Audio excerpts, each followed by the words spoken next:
Bismillahirrahmanirrahim. Assalamualaikum warahmatullahi wabarakatuh. Perkenalkan, nama saya Nur Fazilah dengan NIM F1D121007. Dalam video ini saya akan menjelaskan tentang jaringan pada tumbuhan dan hewan. Jaringan merupakan sekumpulan sel yang memiliki bentuk dan fungsi yang sama. Jaringan pada tumbuhan terdiri atas jaringan parenkim, jaringan penyokong, jaringan pengangkut, dan jaringan gabus. Sedangkan pada hewan terdiri atas jaringan epitel, jaringan otot, dan jaringan saraf.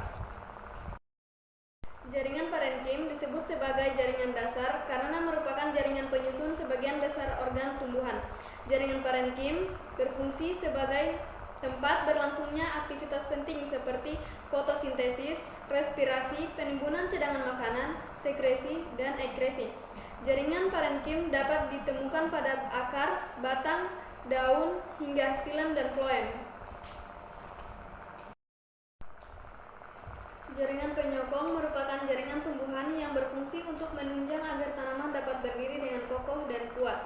Ada dua macam jaringan penyokong, yaitu yang pertama, jaringan kolenkim. Jaringan kolenkim adalah jaringan penunjang yang banyak terdapat pada tumbuhan muda yang belum berkayu. Jaringan ini merupakan sel hidup dan dinding sel mengalami penebalan selulosa. Jaringan kolenkim dapat ditemukan pada marginal daun dan batang.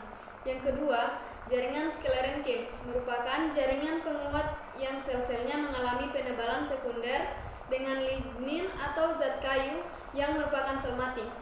Jaringan sklerenkim banyak ditemukan di kulit biji atau kacang-kacangan dan di sekitar jaringan pengangkut dan jaringan pada daun. Jaringan pengangkut. Berkas pengangkutan pada tumbuhan tersusun oleh jaringan xilem dan floem. Xilem berfungsi sebagai saluran pengangkut air dan zat hara dari akar ke bagian lain dari tumbuhan. Xilem terletak di dalam tumbuhan, yaitu tepat di bagian tengah vaskular pada akar, batang, dan daun. Floem berfungsi sebagai pengangkut hasil asimilasi dari daun ke tempat-tempat penyimpanan cadangan makanan dan bagian-bagian tumbuhan yang memerlukan. Floem terletak pada sisi luar vaskular akar, batang, daun, buah, dan biji. Jaringan gabus. Jaringan gabus dibentuk oleh kambium gabus. Jaringan gabus tersusun atas sel-sel yang mati.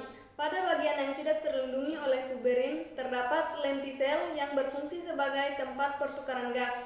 Jaringan gabus dapat ditemukan di permukaan batang. Mengapa? Karena jaringan ini sangat difungsikan untuk melindungi jaringan yang lain yang bisa menggantikan jaringan epidermis di bawahnya agar tidak kehilangan air. Selanjutnya, jaringan pada hewan. Jaringan epitel. Jaringan epitel adalah jaringan yang menutupi dan membatasi permukaan batang tubuh hewan, berupa organ, rongga, dan saluran yang terletak di dalam tubuh hewan. Jaringan epitel berfungsi sebagai perlindungan, absorpsi, sekresi, dan beberapa sel juga terspesialisasi sebagai penerima rangsang juga pada jaringan epitel ini. Jaringan epitel terletak pada permukaan tubuh hewan yang membatasi organ tubuh dengan lingkungan luarnya. Jaringan otot. Jaringan otot adalah jaringan yang terdiri dari serabut-serabut otot yang tersusun atas sel-sel otot seperti otot lurik, otot polos, dan otot jantung. Jaringan otot berfungsi sebagai alat gerak aktif. Otot polos terletak pada dinding jeroan, otot lurik melekat pada rangka, dan otot jantung terletak pada dinding jantung. Jaringan saraf. Jaringan saraf pada hewan berfungsi menghantarkan rangsang dari bagian yang satu ke bagian tubuh yang lainnya. Jaringan saraf terdiri atas neuron. Setiap neuron terdiri atas badan sel saraf yang mengandung inti persambungan. Jaringan saraf terletak pada sistem saraf pusat, yaitu otak dan sumsum tulang belakang, serta pada sistem saraf tepi.